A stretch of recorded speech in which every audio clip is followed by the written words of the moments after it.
Hi, I'm Lishan Huang, Senior Director of Learning and Programs here at AIGA. Welcome to the Aftershow of the 2024 AIGA Design Conference. I'm here again with my colleague, Julia Donatello, to reflect on some of the highlights and themes of the conference. I already started sharing some highlights in my closing remarks, but I thought I'd have a conversation with Julia about what were some of your highlights in this conference this year. Great. So I think first I should mention about the Microsoft panel. Yeah. It was a great, I feel like it was a great way to kick off the conference. The team chosen to participate was great. I think each of them had a complementary story to tell about their design process. I do have to highlight the quote that Alexis brought from her art teacher in school, that I think it fits for our careers and professional life as well, which is draw your ego and throw it away. Mm-hmm. Your ego doesn't belong here. This is art class. Yeah. So it really got me thinking about how at times we're attached to an idea. We can't move forward just because we think that's the best idea of the world. And Phyllis also said there is no such thing as a good idea without a whole bunch of bad ideas. Totally. So it's like very connected.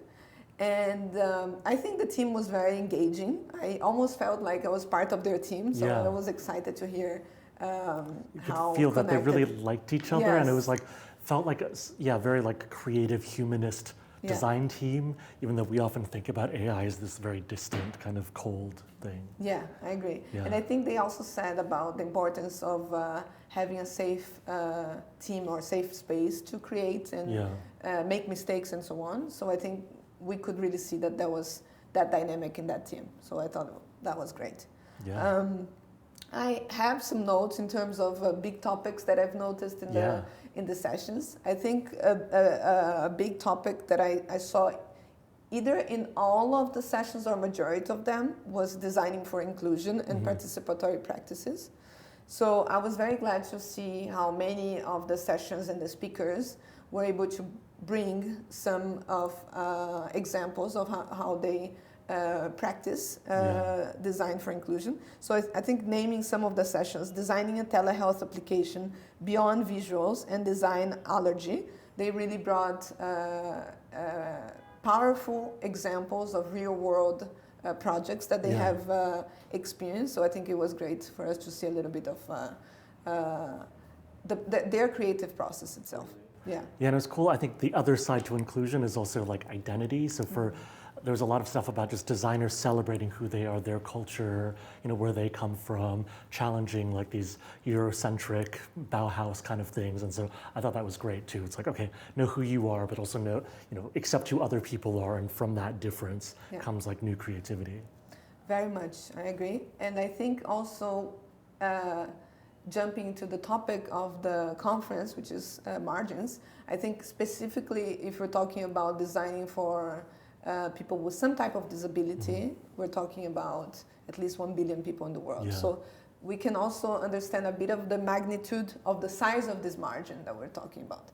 And even as I was browsing the platform yesterday, I saw that Jason Adam, also a speaker, he wrote, I knew there was a desire for neurodivergent designers to connect and share their experiences, but I didn't realize the magnitude of it. Yeah. So a little bit of his feedback in terms of being a neurodivergent speaker and designer, and receiving good feedback from the attendees. Yeah, totally. I think in particular that session, we had just over 1,000 people at the conference, and like 14% of the conference goers went to this live session, right? And so it's like, okay, there's a real demand for this kind of topic. Yeah, that's great.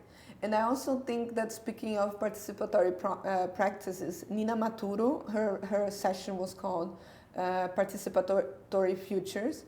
I think it was great that she shared her methods on how to create experiences for people to participate and engage in specific topics. And in the end, I think it was brilliant that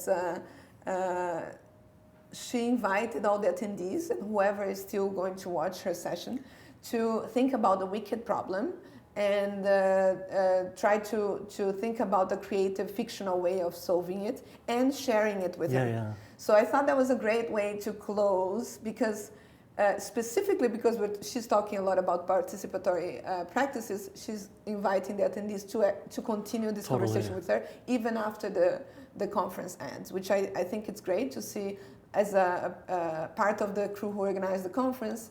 It's, I think, fulfilling to see how the conference is not really ending. Right. It's continuing. It's long-lasting. It's the start of a conversation. It's not just a conversation that's ended. Not only conversation, but also the connections with everybody. And I think, last but not least, the session that really touched my heart was the Syrian Design Archive. Yeah. I thought the topic itself was brilliant. I learned a lot about Syrian design, which I didn't know about.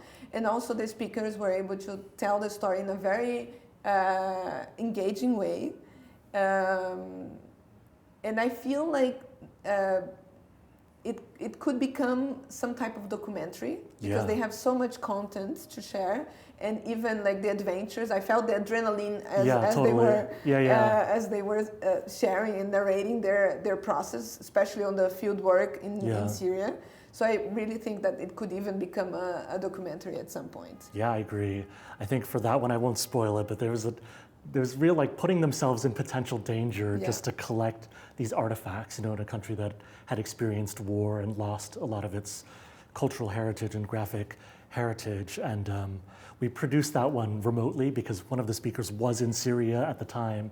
And it was just interesting. My first time producing something like this with somebody like in a country with like limited electricity sometimes and like slower internet. So I remember we did it, and then she had to like leave her iPad open for like overnight just to like upload the footage for us. So it was a learning for me, but it was just great, again, this online conference being able to include people from all over the world with such diverse, rich perspectives.